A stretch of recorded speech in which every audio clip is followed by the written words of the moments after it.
Eu trouxe aqui dois objetos que eu queria mostrar para os irmãos. Esse aqui é um contrato. Um contrato que eu achei lá em casa, é um modelo que eu fiz, né? E muitas vezes a gente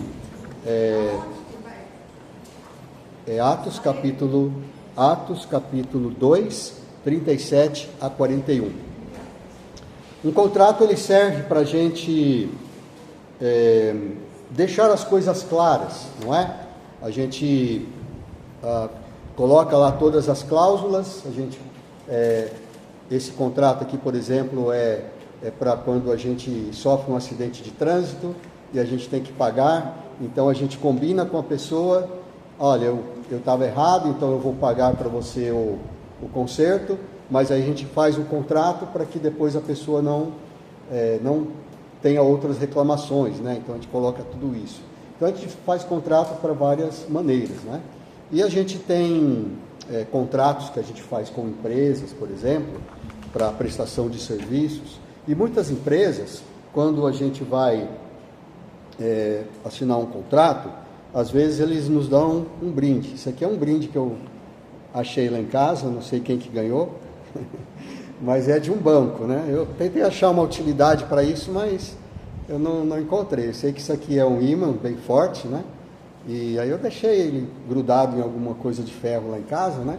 Mas parece que é para você colocar no carro, né? E colocar o celular. E eu achei bonitinho, né? E muitas vezes as empresas de prestação de serviços ou de venda de produtos, ela oferece para você alguns brindes, né? Alguns prêmios, para incentivar você a assinar um contrato com eles, né? Eu estou dizendo tudo isso porque esse parágrafo que nós vamos ler, em Atos capítulo 2, 37 a 41, vai nos falar de um contrato. A gente pode chamar de contrato também, apesar que quando a gente fala desse tipo de contrato, é mais razoável, é mais adequado a gente chamar de aliança. Uma aliança é um contrato, é um tipo de contrato. Então nós vamos ver aqui que quando Pedro está pregando, naquele famoso dia de Pentecostes, quando desceu o Espírito Santo e aí chamou a atenção de todo o povo, e o Pedro então se levantou no meio da multidão e começou a pregar, as pessoas ouviram a pregação, as pessoas ouviram o que Pedro tinha para dizer, e aí eles falaram: e agora? O que nós vamos fazer? E aí então é que Pedro apresenta para eles a possibilidade deles assinarem um contrato com Deus, ou seja, deles fazerem uma aliança com Deus. E esta aliança com Deus, ela, conforme ele diz aqui na sua pregação, na sua resposta que dá a eles, ela nos traz alguns prêmios. Parece que Deus nos dá alguns prêmios, alguns brindes, para nos incentivar a assinarmos esse contrato, esta aliança com Deus. Então vamos ler Atos capítulo 2, versículos 37 a 41, e aí nós vamos falar então sobre esses prêmios desta aliança com Deus. Uma aliança premiada, parece que é esta a proposta de Pedro. É como se fosse um vendedor. Pedro, ele foi bem convincente, ele foi carismático, literalmente, e ele convenceu as pessoas. A pregação dele foi muito boa, e eles ouviram. É claro que foi boa, porque era o Espírito Santo que estava falando através dele, e as pessoas então ficaram com o coração compungido, eles ficaram emocionados, eles ficaram constrangidos com tudo que ouviram na pregação de Pedro. E aí eles disseram: o que nós vamos fazer? Então é esta a oportunidade que todo vendedor espera. Quando você vai assinar um contrato com alguém, quando uma empresa está te oferecendo um contrato, é esse momento que eles esperam. Quando eles te convencem de alguma coisa e você fala: e agora? O que eu tenho que fazer? É só você assinar aqui, né? Só você assinar o contrato. Se você assinar o contrato, você vai ganhar algumas alguns benefícios aí, alguns brindes, alguns prêmios. Então vamos ver aqui quais são esses prêmios que Pedro disse que Deus estava oferecendo para quem assumisse esta aliança, esse contrato com Deus. O primeiro prêmio que nós podemos dizer que está sendo oferecido aqui é a remissão dos pecados. Se você fizer essa aliança com Deus, se você se arrepender dos seus pecados e for batizado em nome do Senhor Jesus Cristo, então você vai receber este prêmio, a remissão dos seus pecados. É isso que diz nos versículos 37 e 38. Então esta é a proposta de Pedro: arrependei-vos e cada um de vós seja batizado em nome de Jesus Cristo para a remissão dos vossos pecados. Isso é muito importante, isto é essencial, é a primeira coisa que nós recebemos de Deus, é a primeira oração que Deus nos responde. Costuma-se dizer que antes de nós nos convertermos, Deus não responde nossas orações, mas quando nós nos convertemos, Ele responde às nossas orações. Mas a primeira oração que Deus nos responde é esta oração, a oração de arrependimento. E aí, quando nós assinamos esse contrato, quando nós entregamos nossa vida ao Senhor, quando nós nos arrependemos dos nossos pecados, Ele nos dá, em primeiro lugar, Ele nos dá a remissão dos nossos pecados. Esta palavra remissão, ela é interessante porque na língua portuguesa você pode escrever de duas maneiras essa palavra. Na verdade são duas palavras diferentes, mas costuma-se dizer que na língua portuguesa existe um termo que é homófono, né? É uma palavra homófona, ou seja, ela tem o mesmo som, mas ela não quer dizer a mesma coisa. Então ela pode ser escrita de duas maneiras. Uma é com dois S's, remissão, né? Com dois S's. E a outra é com C cedilha, remissão, com C cedilha. Tem o mesmo som, mas tem significados ligeiramente diferentes. Eu estava lendo aqui no site chamado Projeto Juris, Juris Way, né? Juris, acho que é isso que fala em inglês, né? Caminho jurídico, né? Esse é o site, ele está falando de termos jurídicos, então ele está falando dessas palavras. Eu achei bem interessante como a gente pode entender a diferença dessa palavra. Então ele diz aqui o seguinte, que a remissão com C cedilha, ela significa remir, significa quitação, resgate.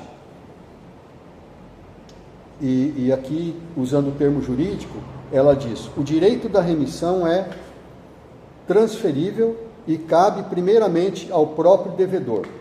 Então, remissão, com C cedilha, seria quando a pessoa resgata, a pessoa paga aquilo que ela deve.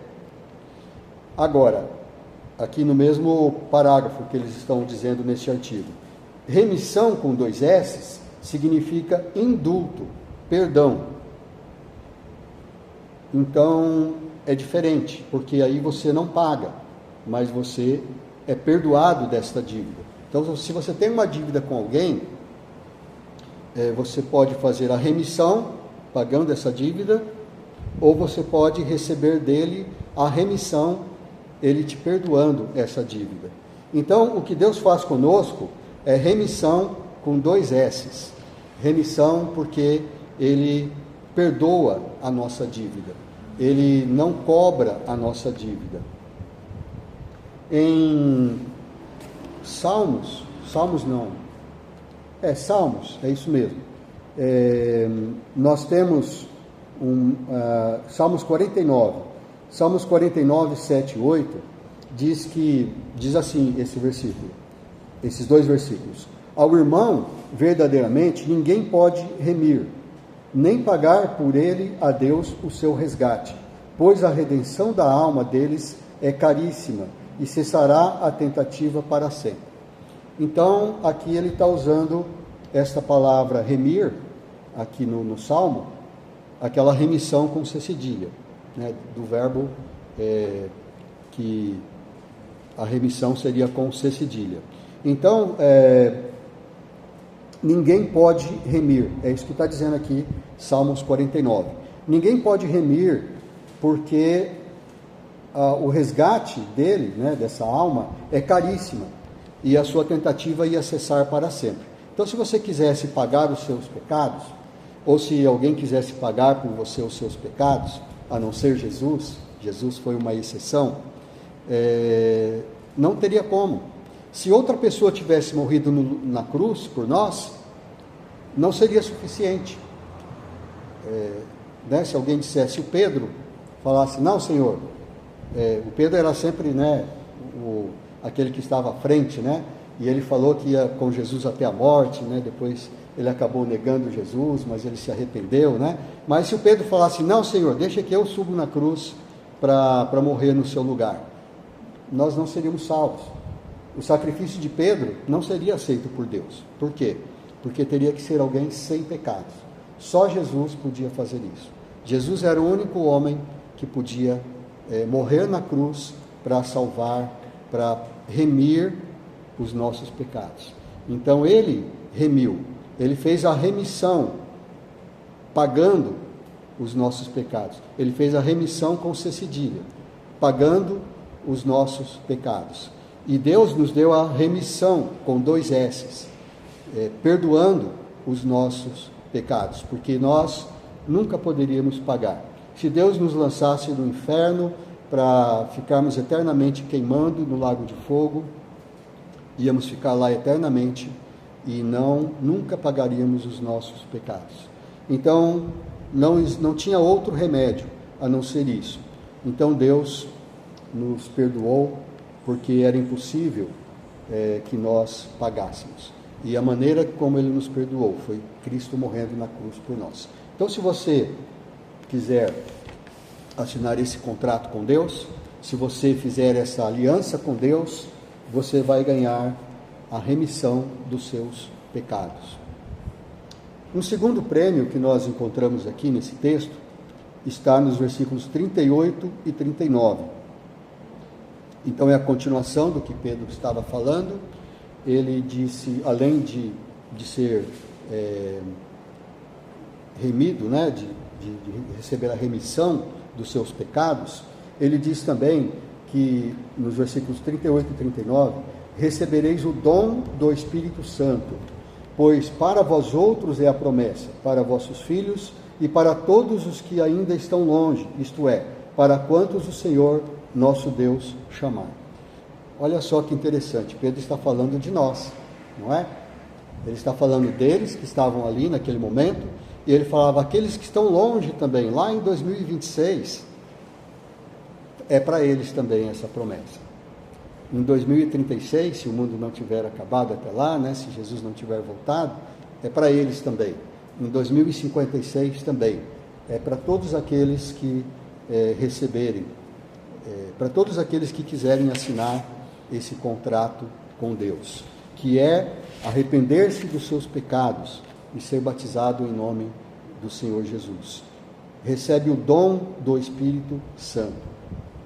Isso é muito importante para nós, esse prêmio de Deus, esta recompensa de Deus, por nós estarmos fazendo parte desta aliança com Deus. Porque o Espírito Santo, ele é a presença constante de Deus em nossas vidas.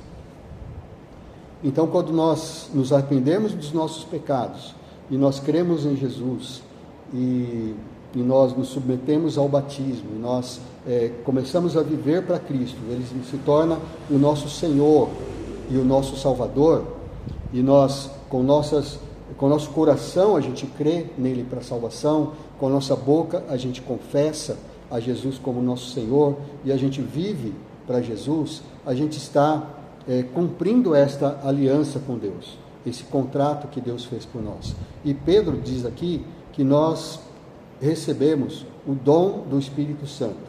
Então nós nascemos de novo e nós temos o Espírito Santo. É interessante porque quando Jesus partiu, quando Jesus disse lá em João 14 que ele ia para o céu, ele ia para a casa do Pai, preparar lugar e depois ia vir nos buscar, ele disse: olha, mas fiquem tranquilos, porque eu não vou deixar vocês órfãos, eu vou mandar para vocês um outro Consolador, ou seja, alguém que ia substituí-lo. E ele falou: eu preciso ir, porque se eu não for, o Espírito Santo não virá para vós outros. Então era importante que o Espírito Santo viesse, porque o Espírito Santo ele pode estar em todos os lugares ao mesmo tempo, enquanto Jesus fisicamente não podia. Então isso é importante. E é uma coisa impressionante isso, não é? Quando a gente vai na casa de alguém, quando a gente se encontra com alguém e a gente vai se despedir, a gente geralmente fala: vai com Deus, não é assim que a gente fala? E aí outra pessoa responde: fica com Deus, não é? Vai com Deus, fica com Deus. Aí quem vai com Deus. E quem fica, também fica com Deus.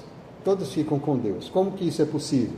Só é possível porque Deus está presente em todos os lugares. E Deus está presente com você onde quer que você vá. E você pode falar com Deus o tempo todo. O Espírito de Deus está ouvindo você. É claro que Ele está presente de uma forma especial, onde 2 ou 3 pessoas estão reunidas em seu nome, como nós estamos reunidos aqui hoje. Mas Ele está em toda parte. Isso é então um prêmio, né? Isso que nós recebemos. O Espírito Santo, o nome Espírito, não é à toa que ele tem esse nome, porque Espírito é sopro, né? O sopro de Deus, o vento de Deus, o ar de Deus, o fôlego de Deus. Quando nós temos o Espírito de Deus, é como se nós estivéssemos respirando espiritualmente. Quando o Espírito de Deus está em nós, nós estamos então respirando esse Espírito. Nós estamos vivos espiritualmente por causa do Espírito de Deus. E assim como o ar que nós respiramos, o oxigênio que nós respiramos, a gente nem percebe, né? Você está respirando aqui, eu estou respirando, nós estamos vivos por causa disso, mas a gente nem percebe, não é assim? Você só percebe quando o ar falta. Se você estiver num lugar, num carro fechado, né? Com a janela fechada e começa a sentir mal porque o ar está faltando, aí você vai perceber que está faltando o oxigênio. Mas enquanto você tem oxigênio e está respirando, você nem percebe. Mas se ele faltar, você morre. E é assim também que é o Espírito Santo conosco. Você às vezes esquece, né, que você está respirando, que o Espírito Santo está com você. Tem uma coisa interessante sobre o ar que nós respiramos. Eu li num site aqui falando sobre isso, Roberto Calil e Rafael Stelmach. Eles fizeram um estudo, né, um artigo falando sobre o ar que nós respiramos. Eles são pneumologistas, um é cardiologista, o outro é pneumologista. Eles escreveram esse artigo falando do ar que nós respiramos. Olha só que interessante. Ele fala assim: nos nossos pulmões cabe 4 a 6 litros de ar. Aqui no nosso pulmão, então, cabe 4 a 6 litros de ar, dependendo do seu tamanho. E cada pessoa, cada vez que alguém respira, ele renova meio litro de ar. Então, cada vez que você respira, é meio litro de ar que você está renovando ali no seu corpo. Então, fazendo as contas aqui, né, sabendo que a frequência normal é de 12 a 20 respirações por minuto, então nós respiramos 12 a 20 vezes por minuto, então nós respiramos pelo menos 360 litros de ar em 1 hora. Então, em 1 hora você respira 360 litros de ar. E se nós formos fazer isso por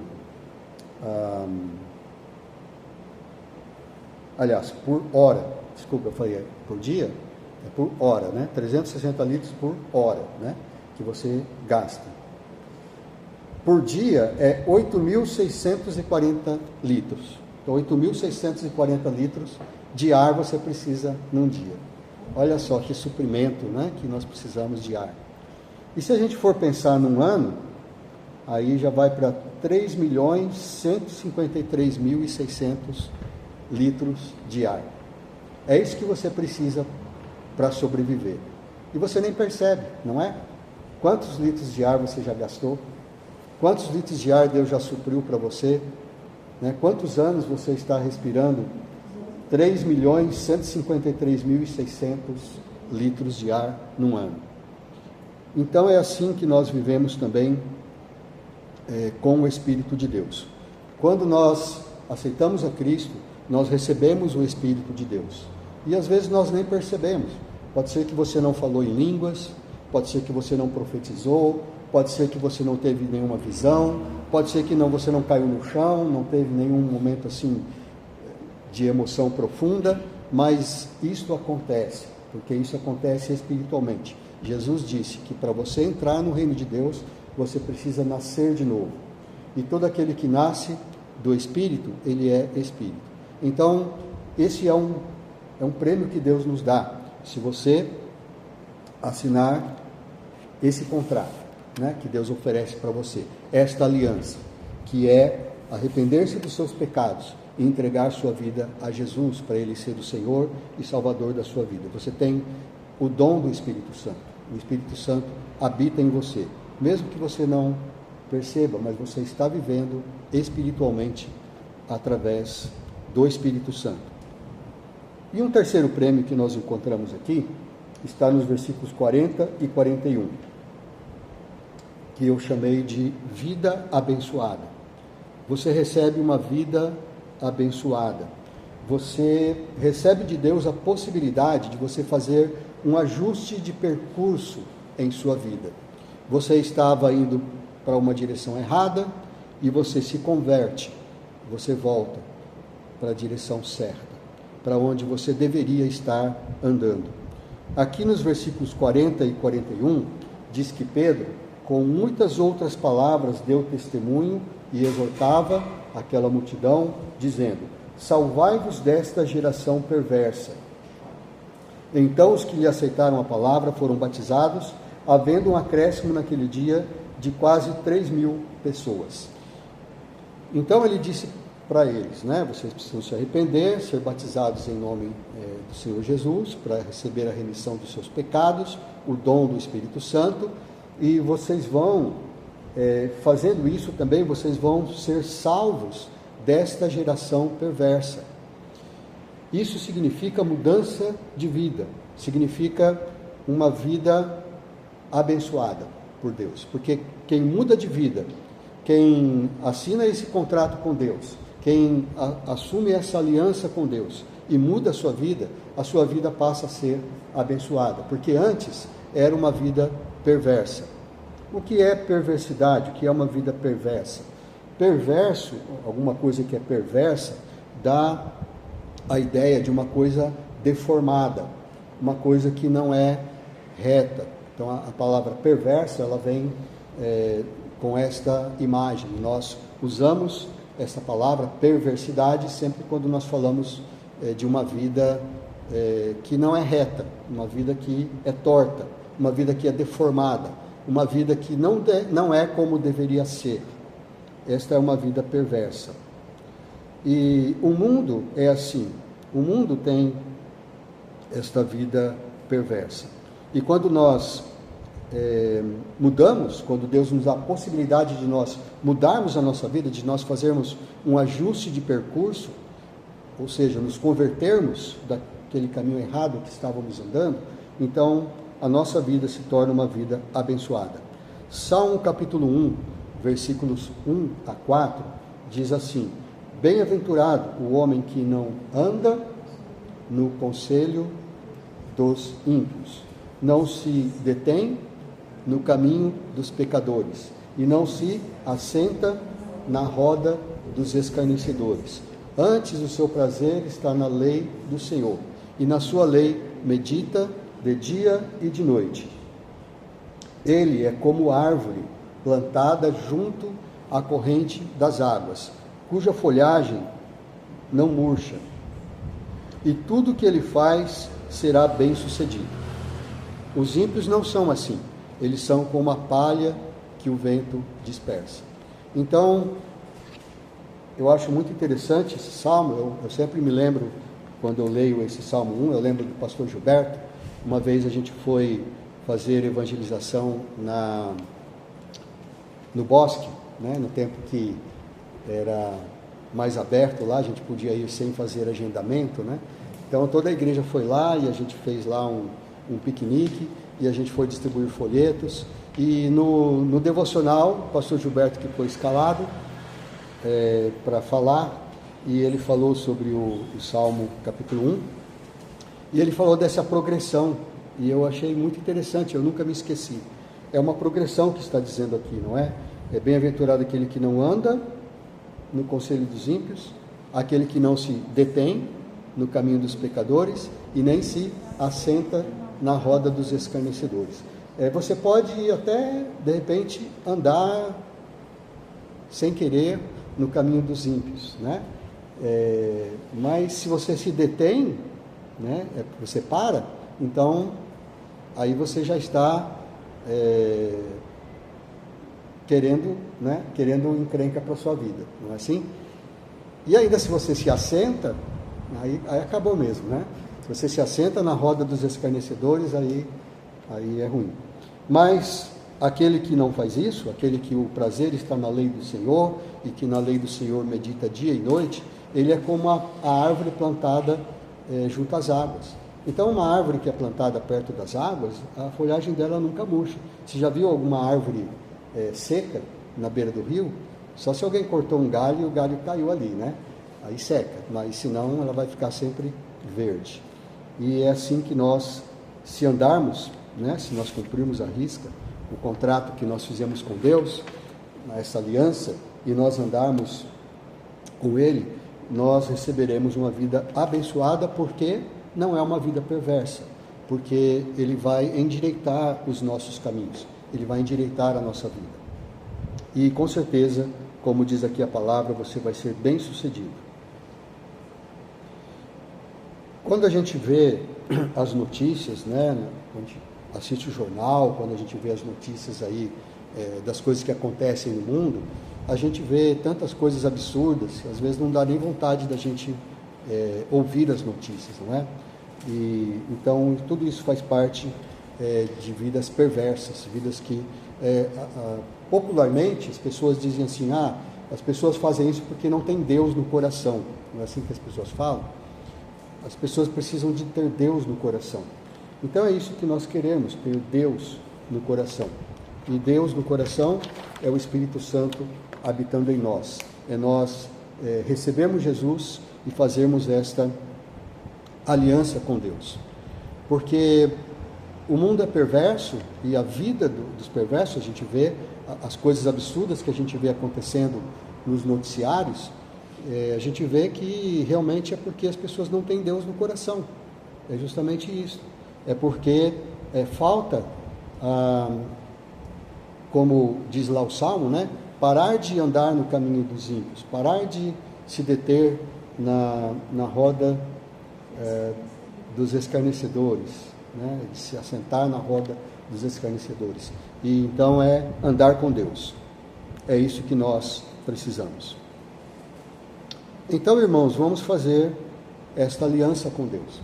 Se você, como aquela grande multidão, está pensando e você achou que é importante isso que Pedro falou, né, a respeito da salvação, e você diz: eu quero, né, eu gostei desses prêmios, né? Não é um prêmio como esse, né, inútil, que você só guarda porque você sabe que talvez um dia vai precisar, né? Mas é uma coisa que você vai usar todos os dias. Você vai ter a promessa, né? Está no contrato de Deus, né? Deus garantiu. É uma promessa, como Pedro falou aqui, é uma promessa que Deus vai cumprir, porque Ele é fiel.